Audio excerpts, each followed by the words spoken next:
नमस्कार, मैं नर मनोहर। आज शिक्षा और सियासत पर कोरोना का असर या शिक्षा और सियासत पर एक विशेष पैनल मेरे सामने है। पैनल में है दशरथ हिनोनिया, प्रदेश अध्यक्ष एपीआई, बाबूलाल हल्दूनिया, निजी शिक्षण संघ महासचिव, प्रहलाद खारडिया, पूर्व प्राचार्य। पैनल का परिचय के साथ ही मैं आपको बता दूं कि वर्तमान में अगर शिक्षा व्यवस्था की बात करें तो शिक्षा व्यवस्था में कहीं ना कहीं आरोप ये भी लगता है कि सियासत की दखलंदाजी कुछ ज्यादा बढ़ गई है। अगर बात करें राजस्थान माध्यमिक शिक्षा बोर्ड 12th के परीक्षा परिणाम की, तो इस परिणाम की खुशियां हैं पूरे राजस्थान में है, लेकिन खुशियां में भी सियासत का कहीं ना कहीं असर है या नहीं, ये तमाम पैनल तय करेगा। बात करते हैं। पहला अगर मैं सवाल लूं तो शायद बाबूलाल हल्दूनिया जी, आप पैनल में पहले ही बैठे हो, काफी नजदीक हो मेरे। राजस्थान माध्यमिक शिक्षा बोर्ड 12th परीक्षा परिणाम, आर्ट की बात करें तो 99.919%, साइंस की बात करें तो 99.2520% और कॉमर्स की बात करें तो 99.73%। ये बेहतरीन रिजल्ट है। इस रिजल्ट के लिए सरकार की पीठ थपथपानी चाहिए, शिक्षा विभाग की या कोरोना की। सबसे पहले तो आपको शिक्षा पर सियासत के विषय पर आपने जो आज ये डिबेट यहाँ पर हमें स्टूडियो में बुलाया, इसके लिए आपका बहुत बहुत धन्यवाद। मेरे पैनल के सभी वरिष्ठ साथियों को मेरा नमस्कार। आपका जो पहला प्रश्न मेरे से ही किया है कि जो 12वीं क्लास का रिजल्ट है उस पर क्या, उस पर खुशी जाहिर करें या अफसोस जाहिर करें। अभी आप बताएं, आंकड़ों के हिसाब से तो बेहतरीन रिजल्ट कह सकते हैं, 99.99। और मैंने तो ऐसे ऐसे स्टूडेंट्स की मार्क्स देखी है कि एवरी सब्जेक्ट 100%। मैं लगभग 22 वर्षों से शिक्षक से सीधा जुड़ाव रखता हूँ। मेरा एक निजी विद्यालय भी है और पूरे तमाम शिक्षक निजी शिक्षण संस्थान संघ का मैं विधि सलाहकार हूँ और दातारामगढ़ का सेक्रेटरी भी हूँ। क्या मापदंड हो गया, कोरोना आया, कोरोना आने के बाद जैसी परिस्थितियां उत्पन्न हुई, लेकिन हम अपने बच्चों का भविष्य किस ओर मोड़ रहे हैं, इस पर सरकार और सब तमाम शिक्षाविद यदि चिंतन नहीं करेंगे तो आने वाला सवाल कम से कम एक शिक्षक की आत्मा तो कचोट रही होगी उसे कि क्या इसको हम रिजल्ट कहेंगे। क्या मापदंड से रिजल्ट दिया गया, 10वीं क्लास में बच्चे का स्तर क्या था, आज उसके परसेंटाइल कुछ परसेंटेज निकाल करके और कुछ परसेंट 11th के जोड़ करके और 20% सेशनल मार्क्स और फिर 20% स्व विवेक से उसके असाइनमेंट कह दीजिए, किसके आधार पे जो रिजल्ट बना है। मैं ये एक स्टूडेंट के हित में तो कभी नहीं कहूंगा इसको। क्या मेथड को चैलेंज कर रहे हो? बिल्कुल मेथड को। आप ये सोचिए कि आज एक बच्चे 2 साल पहले 10वीं क्लास में जो बच्चा था उसके अगर दुर्भाग्य से 45% या 50% मार्क्स हैं और वो फिर चुनौती लेकर तैयारी करता है, एक गोल तय करता है, एक लक्ष्य टारगेट तय करता है कि मैं मेरी पढ़ाई के माध्यम से मैं मेरे इसके अचीवमेंट को आगे बढ़ाऊंगा और मैं इसमें सुधार करके बहुत टॉप पे जाने वाला हूँ। और दिन रात उस बच्चे ने मेहनत की और जब कोरोना आया, कोरोना में भी उसने ऑनलाइन क्लासेस, कभी ऑफलाइन क्लासेस, कभी कोचिंग के माध्यम से, सेल्फ स्टडी से इतनी भयंकर तैयारी करने के बाद भी जब रिजल्ट का जो मापदंड बना और उसके किसी एक ऐसे साथी ने जिसने कुछ मेहनत नहीं की वो बराबर लापरवाह रहा, 10वीं में उसके समकक्ष था, आज उसके दोनों को परसेंटेज की बराबर, तो मैं कह सकता हूं गुणवत्ता का आंकड़ा क्या रहेगा। मैं सरकार भले ही पीठ थपथपा वाले हमारे राजस्थान का रिजल्ट बहुत टॉप पे रहा, मैं तो इस शिक्षाविदों से सीधा सीधा चैलेंज करूंगा इस बात करके, जो नीति निर्माता है यहाँ के बैठ के, जो रिजल्ट के माध्यम से जिन्होंने ये मापदंड तय किया है कि कम से कम ठीक है, मैं मान लेता हूं कि 10वीं के अंकों को प्रदर्शन के आधार पर मान लेते हैं, 11th को भी मान लेते हैं, भाई उनके पिछले बैच में जो भी आए वो ले लेते हैं, लेकिन कम से कम इस सत्र का जो 20% का आंकड़ा था, इस सत्र का 2020-21 का, उसमें तो कोई एक असाइनमेंट करते, कुछ एक ऑब्जेक्टिव टाइप कुछ ना कुछ तो ऐसा रहना चाहिए, योग्यता का तार्किक आधार पर मापदंड है। दशरथ जी हिनोनिया से एपीआई प्रदेश अध्यक्ष है, इसी का एक सवाल ले लेता हूँ। दशरथ जी, अगर बात करूं मैं कि ये रिजल्ट से ही संबंधित आपसे सवाल लेता हूं मैं, शिक्षा व्यवस्था में क्या सियासी दखलंदाजी होती है क्या, अगर इसका थोड़ा सा, और दूसरा ये कि अभी बता रहे थे दुनिया जी मेथड को ही चैलेंज कर रहे थे, कहां तक ये मेथड में कहां कमी आई है? देखिए, जहां तक सरकार ने जिस प्रकार से ये जो रिज़ल्ट जारी किया है, परिणाम को जारी किया है, और बाबूलाल हल्दूनिया जी जो हैं, इन्होंने जो सवाल उठाए हैं, और भी बहुत सारे शिक्षाविद हैं, उन्होंने भी सवाल उठाए हैं, चाहे वो निजी शिक्षण संस्थान से हो, चाहे वो सरकारी शिक्षण संस्थान से हो, सभी ने यानी कि एक तरह से इस व्यवस्था के ऊपर सवाल खड़े किए हैं। और सवाल खड़े करना लाजमी भी है। लाजमी क्यों है? क्योंकि इस प्रकार का रिजल्ट आना ये अपने आप में एक कल्पना से परे है, और कल्पना से परे इसलिए भी कहना चाहिए क्योंकि सामान्यतया इस प्रकार का रिजल्ट की मतलब उम्मीद नहीं होती है। और फिर दूसरी बात यह कि जिस प्रकार से स्टूडेंट्स को जो नंबर दिए गए हैं, तो उसमें जो पढ़ने वाले जो स्टूडेंट हैं और जो जनरली पढ़ाई नहीं करते हैं, तो उनमें यानी कि एक तरह से किसी प्रकार का कोई जो अंतर है वो नहीं रह गया। दूसरी बात यह है कि अब इस बार जो ये जो मार्क्स हैं वो आ गए हैं, लेकिन आगे वो कॉम्पिटिटिव एग्जाम्स की जब तैयारी करेंगे, कोई जो है मेडिकल में जाना चाहता है, कोई इंजीनियरिंग में जाना चाहता है, कोई जो है प्रशासनिक सेवाओं में जाना चाहता है, तो बिना पढ़े हुए इस प्रकार से नंबर देने का मतलब ये है कि आगे आने वाले टाइम में शिक्षा व्यवस्था को एक तरह से खत्म करना है, इसको स्पॉइल करना है। तो शिक्षा व्यवस्था को खत्म करने की ये एक जो है इनकी भगवा की और तिरंगे की ये आपसी इनकी साझी रणनीति है। इंटरनली ये दोनों एक ही है। ये मैं एपीआई की तरफ से जो है बार बार मैं ये बात कहता आया हूं, और मैं फिर से ये बात कहता हूं कि चाहे आप इनको कांग्रेस को ले लीजिए, चाहे बीजेपी को ले लीजिए, इनकी नीतियां एक समान है। दोनों ही जो राजनीतिक पार्टियां हैं वो आपस में इंटरनली मिली हुई है। आप क्या बता रहे हो कि शिक्षा व्यवस्था में भी सियासी असर देखा जाता है? बिल्कुल देखा जाता है, शिक्षा व्यवस्था में ये असर देखा जा सकता है। अभी आरपीएससी का जो रिजल्ट आया है, इस रिजल्ट में जो है वो आरएस का जो रिजल्ट आया उसमें आप देख सकते हो जिस प्रकार के आक्षेप जो है ये डोटासरा के ऊपर लगा है और जो है कांग्रेस के ऊपर लगा है, तो चाहे वो किसी सरकार किसी ना किसी की हो, तो वो अपने चहेते हैं उनको रेवड़ियां बांटने का काम वो करते हैं। तो ये जो रेवड़ियां बांटने का ये जो तरीका है ये बिल्कुल गलत है, ये लोकतंत्र के खिलाफ है, और जो पढ़ने वाले जो अभ्यर्थी हैं, जो स्टूडेंट्स हैं, ये उनके हितों के ऊपर और उनके भविष्य के ऊपर एक कड़ा प्रहार है। तो इसलिए मैं आंबेडकर पार्टी ऑफ इंडिया की तरफ से इस बात की कड़ी आलोचना करता हूं। मैं न केवल गोविंद सिंह डोटासरा बल्कि अशोक गहलोत की भी जो है मैं कड़ी निंदा करता हूं। आपकी के मुख्यमंत्रित्व में पहले भी इस प्रकार के जो है ये अनियमितताएं आई है, आज भी आ रही है, और बीजेपी गवर्नमेंट जब वसुंधरा राजे की सरकार थी तब भी इस प्रकार के जो है वाकया है वो आए दिन जो है भर्ती परीक्षाओं में देखने को मिलते थे। आरोप प्रत्यारोप निश्चित तौर पर है, चलते रहते हैं। मेरे पूर्व प्राचार्य प्रहलाद खाड़िया मेरे सामने है। सर मुझे ये बताइए कि माध्यमिक शिक्षा बोर्ड 12th का परीक्षा परिणाम मेथड बिल्कुल क्लियर था, कोरोना का संकट था, और कोरोना संकट में सरकार के सामने ऐसे विकल्प थे कि तीसरी लहर थी, उसका भी आशंका थी। एक मेथड बनाया गया कि आपको अगर 10th में हो तो ऐड का परसेंटेज जोड़ दिया जाएगा, और उसके बाद में ये परसेंटेज हो 9th का परसेंटेज आदि आदि जो भी बनाया गया है।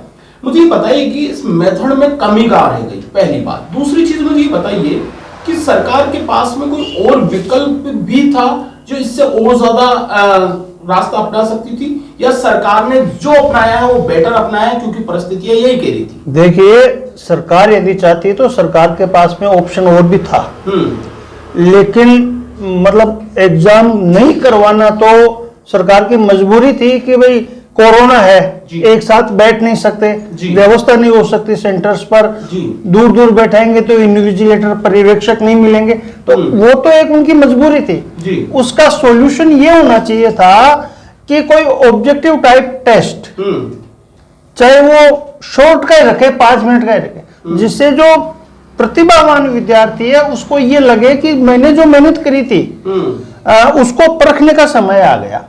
अब सरकार ने ऐसी व्यवस्था कर दी कि गधा भी उसी रेट में बिक रहा है और घोड़ा भी उसी रेट में बिक रहा है, तो ये तो कोई प्रतिभा के साथ में तो न्याय हुआ नहीं है।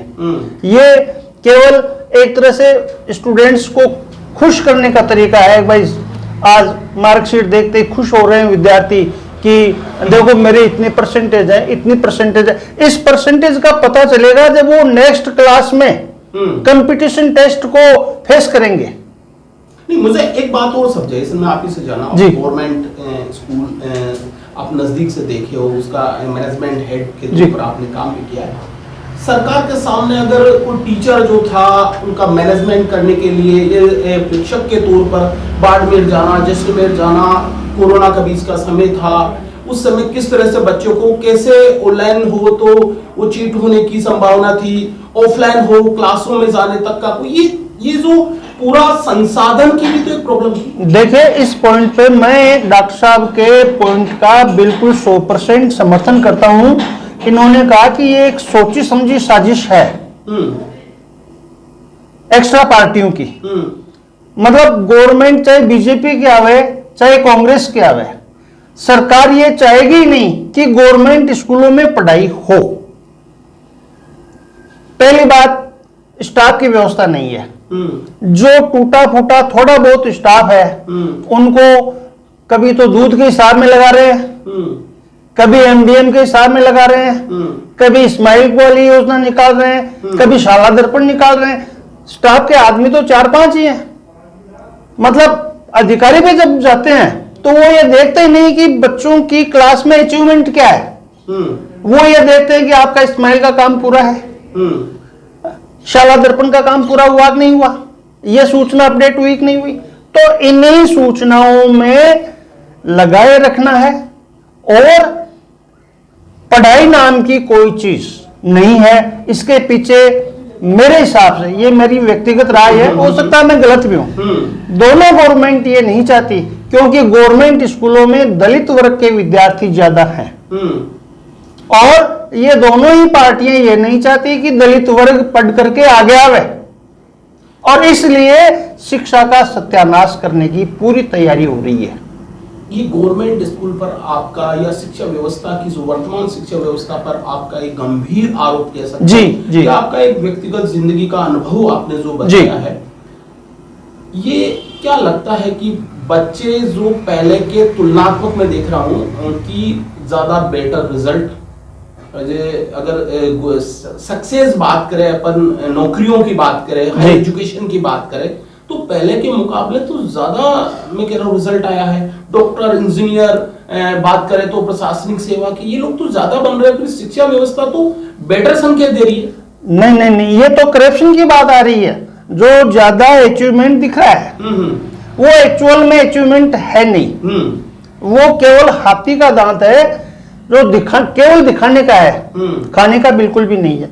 जब स्कूल में नींव बच्चे की कमजोर हो रही है और वो बिना पढ़े 9th तक पहुंच गया, 10th में क्या अचीवमेंट दिखाएगा वो अपना?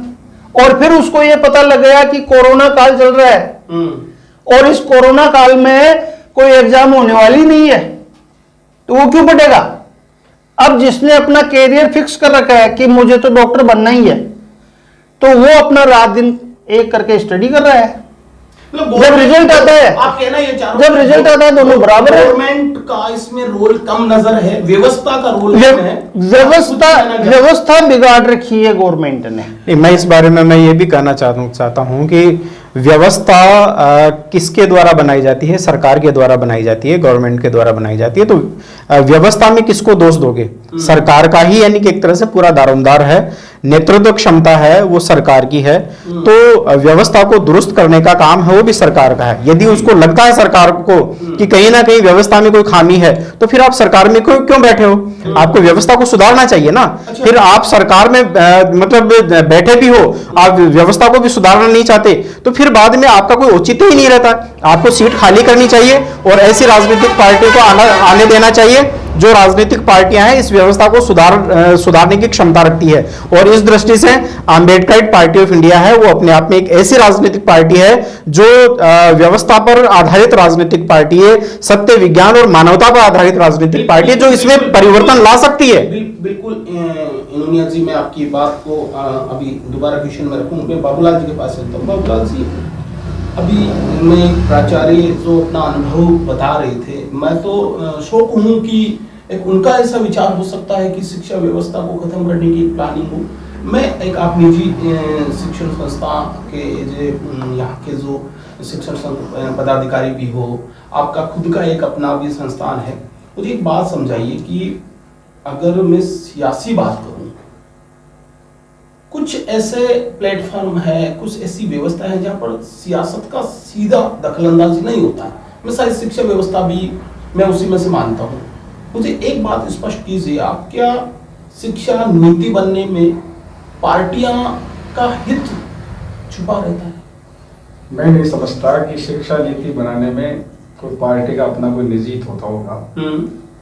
शिक्षा पॉलिसी, जो एजुकेशन पॉलिसी चाहे स्टेट की हो चाहे वो राष्ट्र की हो, उसको बनाते समय सारे नवाचार, वैश्विक दृष्टिकोण और वर्तमान की प्रासंगिकता के आधार पर कोई पॉलिसी मेकिंग होती है।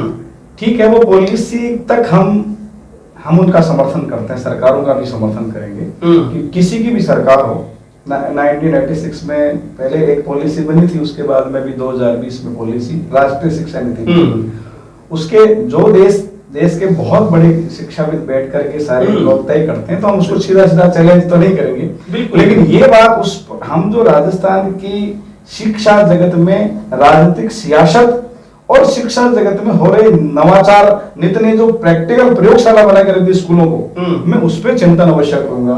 एक अभी रिटायर्ड प्रिंसिपल साहब ने एक पीड़ा व्यक्त की थी, और रिटायर्ड प्रिंसिपल ही नहीं, चाहे वर्तमान का प्रिंसिपल हो चाहे आगे भविष्य में बनने वाला प्रिंसिपल हो, शिक्षक जिसका प्रोफेशन है उसको बहुत, उसके जहन में बेहद पीड़ा है इस बात को कि केवल ये मायने नहीं रखता कि मेरे से मैं गवर्नमेंट में पढ़ाता हूँ या प्राइवेट में पढ़ाता हूँ, लेकिन आई एम ए टीचर, और टीचर ये तय करे, टीचर एक राष्ट्र निर्माता का है।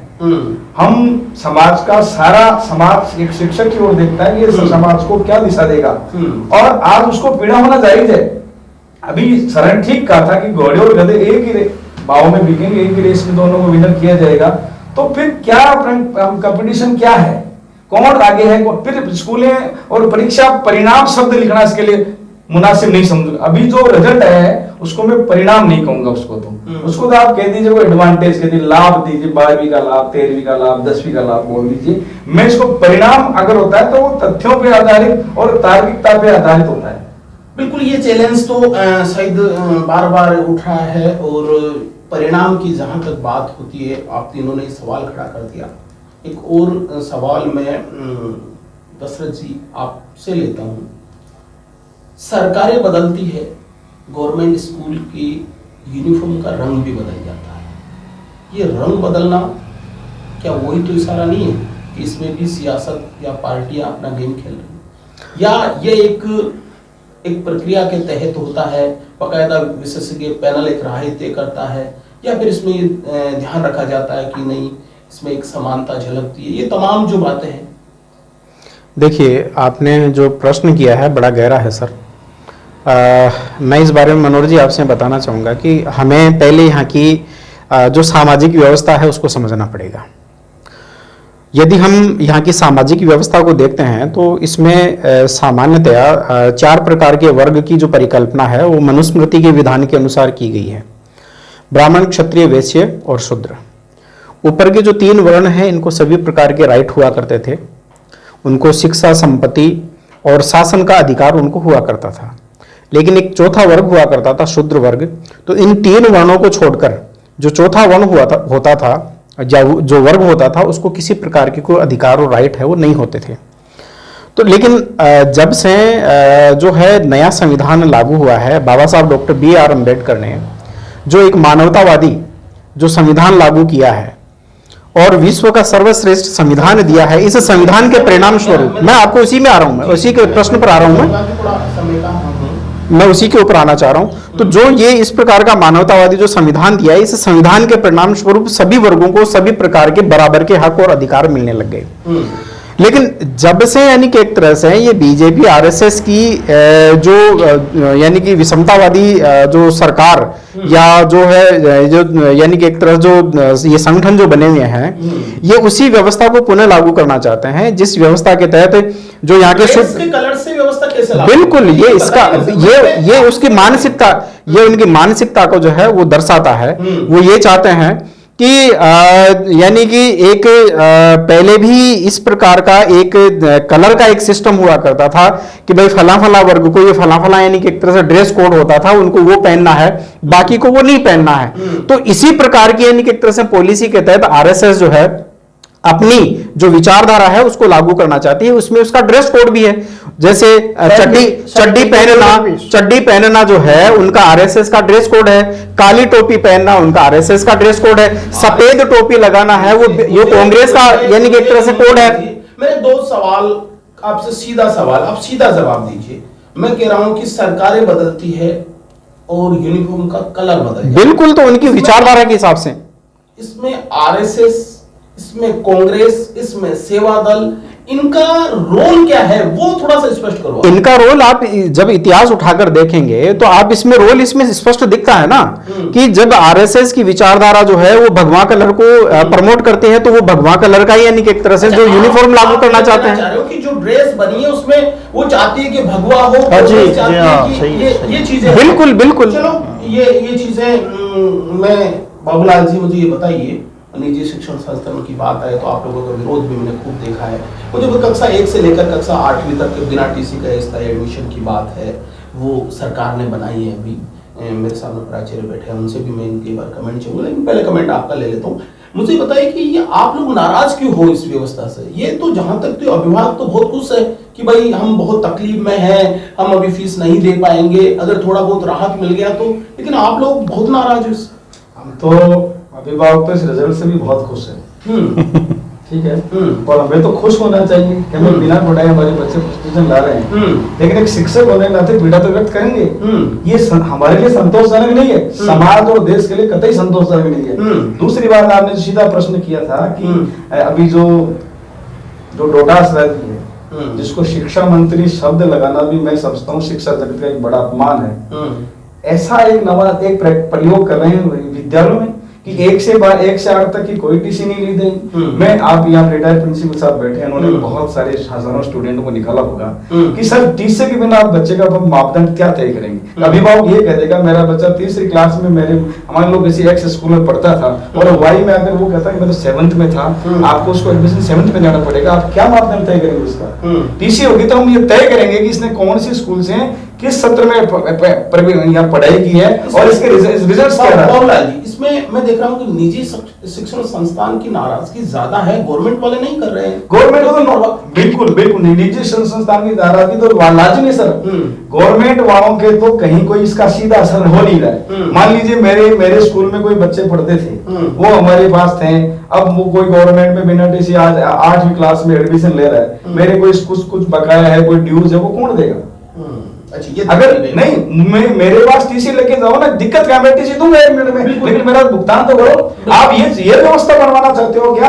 अराजकता का माहौल तय करना चाहते हो क्या कि किसी को कुछ नहीं देना, बिजली चोरो, बिजली चोर सकते हो आप कुछ भी चोरो, आप सीधे स्कूल में किसी की फीस नहीं देनी, दूसरे स्कूल में चले जाओ। कल को गवर्नमेंट स्कूल में जो बच्चा पढ़ता है उससे उसके वो उन्होंने कोई ऐसा कोई हार्ड ऐसा कोई लाज को करेंगे तो फिर तीसरे स्कूल में चले जाएंगे, तो यहाँ 5वीं पढ़े वहां जाके कहेंगे मैं तो 8वीं में था, टीसी नहीं लगे तो उसको 8वीं में लेना पड़ेगा और उनकी मजबूरी उन्होंने नामांकन बढ़ाना है। आर्थिक जो आप नुकसान की भी बात कर रहे हो, नहीं, मैं आर्थिक नुकसान की एक पक्ष है, दूसरा पक्ष बड़ा मजबूत पक्ष है कि एक शिक्षक समुदाय बैठा है। मैं शिक्षा की गुणवत्ता पे प्रश्न चिन्ह लग रहा है, इसलिए ज्यादा चिंतित हूं इस बात की। आर्थिक पक्ष है वो अपने मायने में देखेगा, कोई बात नहीं, अभिभावक से उसका अटैचमेंट है, पहले पैसा ले लेगा और क्या होगा, ड्यूज नहीं रखेगा। लेकिन कितनी बड़ा चैलेंज है, मैं तो समझता हूँ गुणवत्ता में कितना बड़ा चैलेंज है कि बच्चे की एजुकेशन का कोई मापदंड नहीं, आप कहां ले जा रहे हो शिक्षा को? बिल्कुल शिविरा के जो रूल्स हैं तो पहले हमारे शिक्षा विभाग ने तय कर रखे हैं कि किसी हर विद्यालय में अनिवार्य। दिक्कत क्या आ रही है टीसी लेने पर, वो दे नहीं रहा क्या? रिटायर्ड प्रिंसिपल बैठे हुए हैं खड़े सर, इनसे भी इस पर कमेंट ले लेते हैं। मुझे एक बात बताइए, दिल्ली की सरकार तो उन्होंने भी कहा है कि कोविड से पूरी तरह से प्रभावित है लोग, हो सकता है व्यापार चौपट हो गया, बिल्कुल स्पेशली मिडिल क्लासेस की बात करें तो लेबर क्लासेस, वो तो राजस्थान गवर्नमेंट ने भी एक फैसला लिया है कि भाई क्यों ना कक्षा 1 से लेकर 8वीं तक को हम अस्थायी एडमिशन दे दिया जाए। इसमें सरकार का जनहित छुपा हुआ है या बाबूलाल जी का एक दर्द जो अभी उन्होंने बताया है? शायद आपका व्यक्तिगत मैं राय जानना चाहूंगा, और एक गवर्नमेंट जो आप रिटायर्ड भी हो तो इसमें नहीं, आपका हल्दूनिया जी की जो आर्थिक वाली बात है ना वो बिल्कुल सही है। इसके साथ साथ में ये बात भी आ रही है कि शिक्षा की गुणवत्ता में निरंतर गिरावट आएगी, इसमें कोई दो राय नहीं है। XYZ कोई भी ये कहेगा कि मैं तो कहीं नहीं पढ़ा हुआ हूं लेकिन 8वीं के लायक हूं, मुझे 8वीं में भर्ती कर दो, चाहे उसको कहीं नहीं आता हो। तो ये अपने इनका जो आर्थिक नुकसान हो रहा है वो तो भुगतेंगे, आगे से सतर्क हो जाएंगे। लेकिन जो शिक्षा में गुणवत्ता में निरंतर कटौती हो रही है, गिरावट आ रही है, उसका तो सरकार के पास में कोई इलाज ही नहीं है। सरकार ये कर सकती थी कि ये टीसी देने की बजाय जब अभिभावकों को राहत देने की बात है, तो जैसे किसानों की फसल नष्ट होती है तो मुआवजा नहीं देती है गवर्नमेंट, ऐसे अभिभावकों को कुछ छूट दे करके आरटीई की वजह से ही उसी की तरह से, उसी की तर्ज पर कुछ रियायत इनको दे दे और वो पैसा इनके फंड में आ जाए। शिक्षा में मतलब गुणवत्ता में तो गिरावट नहीं आएगी ना। मैं शायद एक पैनल में अभिभावक का भी एक पैनल बिठाना चाहिए मुझे जी। मुझे एक बात है, मैं ग्राउंड रिपोर्ट पर देखता हूं सर कि इस पैनल में एज ए अभिभावक मानता है कि जो 6 महीने की, 2 महीने की, 3 महीने की उनको तनख्वाह नहीं मिली या उनको लेबर था तो मजदूरी नहीं मिली, वो अपने बेटे को 7वीं क्लास में या जो भी है वहां पर एडमिशन करवाना चाहता है। निजी शिक्षण संस्थान पर ये ज्यादा होता है, गवर्नमेंट में तो दिक्कत नहीं है जी। वो बोलेंगे कि जी हमें पहले का बकाया दीजिए, उसके बाद में बिल्कुल। अब उनके पास में, मुझे एक बात बताइए, उसके पास में क्या विकल्प है? उनसे रिक्वेस्ट करें, वो बोले कि नहीं पैसे चाहिए। बिल्कुल। अब गवर्नमेंट क्या करेगी उनको? गवर्नमेंट किससे पाबंद करेगी? गवर्नमेंट बताइए आप मुझे, किससे पाबंद करेगी? गवर्नमेंट तो निजी शिक्षण संस्थानों को पाबंद करेगी। मेरा एक सवाल है इसमें बीच के अंदर जी कि मत कोरोना आया, मध्य मिडिल क्लास, लोअर क्लास, जिसकी भी आप बात कर रहे हो, और वो संक्रमण काल सब पे ही था, बीत भी रहा है, संसाधन धीरे धीरे शुरू भी हो रहे हैं, काम धंधे शुरू हो रहे हैं, लेकिन आप ये करो भाई ठीक सब प्रभावित है इससे, और ऐसे में वो कैसे फीस चुकाएगा? आपका यही प्रश्न है। मैं पूछता हूँ कि सरकार ने क्या बिजली का बिल नहीं लिया? क्या कोरोना काल में पानी का बिल नहीं लिया? क्या कोरोना काल के अंदर किसी के होम लोन की किस्तें सस्पेंड कर दी? क्या किसी के व्हीकल पे लोन का वो नहीं लिया?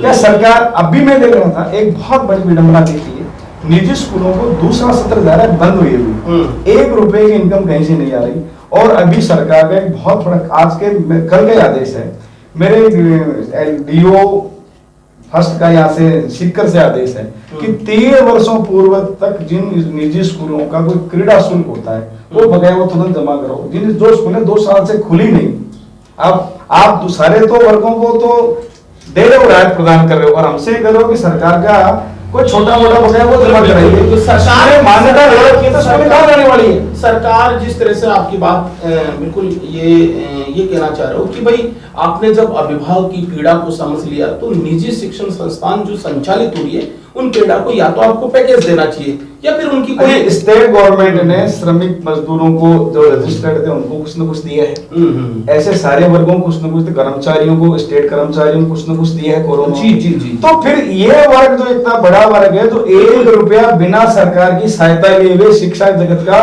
कितना बड़ा रोल सहयोग कर रहा है शिक्षा बढ़ाने में, और उस वर्ग के साथ हम इस प्रकार का भेदभाव करके केवल उनको बंद करने की नीयत से हम इस प्रकार आपकी बात को बिल्कुल आप ये चाहते हो कि भाई सरकार जो है जब एक वर्ग का भला चाह रही है तो एक वर्ग का ही क्यों, सभी का भला होना चाहिए। बिल्कुल मैं इनोनिया जी आरएस परीक्षा परिणाम 2018 की बात करें, बहुत अच्छा कुछ राजस्थान का जो हम कह सकते हैं कुछ प्रशासनिक अधिकारी हमें मिले तो हैं, शिक्षा मंत्री का नाम जोड़ा गया उस परिणाम को लेकर, वो भी नकारात्मक रूप से ये जो शिक्षा मंत्री का नाम आया, सर मेरे प्रश्न में कुछ चीज समझ गए होंगे, ये सारा राजनीतिक षड्यंत्र था या कुछ इसमें हकीकत भी थी? नहीं, बिना किसी आग के धुआं नहीं उठता है, इस बात को समझना चाहिए। और आज राजनीतिक रूप से सत्ता में कांग्रेस है, गोविंद सिंह डोटासरा है, वो शिक्षा मंत्री है, मंत्री होने के साथ साथ में वो कांग्रेस पार्टी के राजस्थान के प्रदेश अध्यक्ष भी हैं, तो सत्ता के ऊपर यानी कि एक तरह से उनकी पूरी की पूरी पकड़ है और उनकी पूरी दखल है। अब इस नाते उन्होंने अपने जो बेटे के, जो सासरे के जो लोग हैं, जो भी आरएस की जो परीक्षा दी है सबको उन्होंने पास करवा दिया, सबको उनको आरएस अधिकारी बनवा दिया है ना, और भी उनके जो चाहते थे उनको भी इस प्रकार से रेवड़ियां हैं वो बांट दी गई। और यदि आप इनका एनालिसिस करेंगे विशेष रूप से जो आरएस में जो इंटरव्यू में जो नंबर दिए गए हैं, तो इन इंटरव्यू के नंबर्स का जब आप कैलकुलेशन करते हैं, उनका एनालिसिस करते हैं, तो आप ये देखते हैं कि जो रसूखदार जो व्यक्ति थे जिन्होंने सिफारिशें लगवाई है उनको बहुत ज्यादा नंबर मिले हैं, और जो टॉपर हैं जिन्होंने मेहनत की है वाकई में वो काबिलियत रखते हैं, लेकिन उनकी किसी प्रकार की कोई जो है ऊपर तक पहुंच नहीं थी, उन्होंने कोई सिफारिश नहीं लगवाई, उन लोगों के काबिलियत होने के बावजूद भी उनको इंटरव्यू में कम नंबर दिए गए। तो इससे बड़ी और क्या, यानी कि एक तरह से विडंबना होगी इस प्रदेश की कि ऐसे जो आरएएस अधिकारी अगर बनकर वो शासन प्रशासन का काम संभालेंगे तो वो जनता की समस्याओं का समाधान करने के बजाय वो भी भाई भतीजावाद और जो भ्रष्टाचार और उसमें जो है लिप्त हो जाएंगे। तो इसलिए ऐसे आरएएस अधिकारियों से कोई ज्यादा कोई बड़ी उम्मीद नहीं की जा सकती कि वो देश प्रदेश के लिए कोई अच्छा जो शासन कर सके। जो भी आरोप प्रमाणिकता से, आपने कल 2 दिन पहले बोर्ड का बैठक का रिजल्ट में जब जारी करेंगे तो उसका एक वीडियो आ रहा है, आप देख रहे हैं, शिक्षा मंत्री जी करेंगे कि जो भी फाइल है, जो भी मुझसे काम कराना वो 3-4 दिन का मेहमान हूं, मैं कर दूंगा, और कर दिया, आज कर दिया। उसको पूनिया जी थे उनके रिश्तेदार, उनको बिना नियम को ताक में रख करके उनको डिप्टी डायरेक्टर बना दिया। नहीं, ये तो पहले से ही हो रहा है। 1 सेकंड, सेंटर में जो गवर्नमेंट है उन्होंने बिना रिटर्न के और बिना किसी इंटरव्यू के आईएएस तक बना दिए। वो और भी ज्यादा खतरनाक है, वो हमारी पॉलिसी निर्धारित कर रहे हैं, वो और भी ज्यादा खतरनाक है। तो ये देखना चाहिए कि आने वाले टाइम में जिस प्रकार से जैसे सेंटर में मोदी गवर्नमेंट ने कारपोरेट और अपने जो पूंजीपति घरानों को लाभ पहुंचाने के लिए एक संवैधानिक व्यवस्था से हटकर जो काम किया है, ये और भी ज्यादा घातक है, ये और भी ज्यादा घातक है। मुझे तीनों ही पैनल बैठे हुए हैं, अपने अपने सब्जेक्ट के मैं कह सकता हूं कि विशेषज्ञ हो आप, मुझे एक बात बताइए, किसी एक राजनीतिक तौर पर आक्षेप लगाना, जैसे अभी शिक्षा की बात कर रहे हो, शिक्षा मंत्री पर लगे हैं, और आरएस परीक्षा परिणाम 2018 की बात करें, जो उसको संचालित करने वाला बोर्ड है वो कह रहा है कि ऐसा कुछ घपला नहीं हुआ है, एक बात। दूसरा सवाल ये खड़ा होता है कि हम लोग कहते हैं कि कोई भी सक्सेस जब होता है, उस सक्सेस में वो कहता है कि भाई कहाँ खामी है, कोई चीज है, तो वो चीज या तो उसको कोर्ट चैलेंज करे या फिर व्यवस्था का जो हेड जो कह रहा है वहां पर आप वो बताइए ना। भाई राय तो हम बोलते हैं कि चलो ठीक है साहब, हम चाइना से हार जाते हैं, हम अमेरिकन से हार जाते हैं, तो हम बोलते हैं कि हमें फैसिलिटी अच्छी नहीं मिली है साहब, तो ये चीज वो बोर्ड तो मानने के लिए तैयार नहीं, हमने तो लाखों रुपए खर्च किए। तो ये मैं ये जानना चाह रहा हूँ, आरएस परीक्षा परिणाम 2018 में जो खामी जो है, ये षड्यंत्र, सियासी षड्यंत्र, ये तमाम जो चीज है, मुझे आप ये बताओ ना कि उस चीज में कहां ऐसी चीज खामी रही या कौन सी पॉलिसी उन्होंने ब्रेक करी है। भाई एक हम अनुमान तो कुछ भी लगा सकते हैं, आप हमें ये स्पष्ट करो, अब आपको लोग सुन रहे हैं, लोग आपसे जानेंगे कौन सी पॉलिसी ब्रेक कर दी उन्होंने। मैं आप बताइए नूनिया जी की आरपीएससी की कौन सी पॉलिसी ब्रेक करी उन लोगों ने कि भाई इसको तो उन्होंने ताक में रख दिया। देखिए ऐसा है मनोहर जी, एक्चुअली चाहे वो आरपीएससी की बात ले लीजिए या यूपीएससी की बात ले लीजिए, ये पॉलिसी तो हर बार ब्रेक करते हैं। यदि आप इंटरव्यू जब आप हेल्ड करवाते हैं तो इंटरव्यू के वक्त जो है पैनल को ये पता नहीं लगना चाहिए कि उस व्यक्ति का नाम क्या है और उसका नाम के आगे उसका कास्ट का टाइटल क्या है। एक तो इंटरव्यू में इस बात का पता नहीं होना चाहिए, और जो पैनल जो बैठता है उनको कैटेगरी वाइज जो है इंटरव्यू है वो नहीं करवाने चाहिए। जैसे कि अभी एससी के इंटरव्यू चल रहे हैं या एसटी के इंटरव्यू चल रहे हैं या ओबीसी के इंटरव्यू चल रहे हैं या जनरल के इंटरव्यू चल रहे हैं, यानी कैंडिडेट का इंटरव्यू हो रहा है तो वो इंटरव्यू या साक्षात्कार यानी कंबाइंड रूप में चलना चाहिए, और उसमें किसी प्रकार का कोई ये दखल नहीं होना चाहिए कि ये फला वर्ग से है या फला वर्ग से नहीं है, यानी सभी का सीक्वेंस में जो है इंटरव्यू होना चाहिए।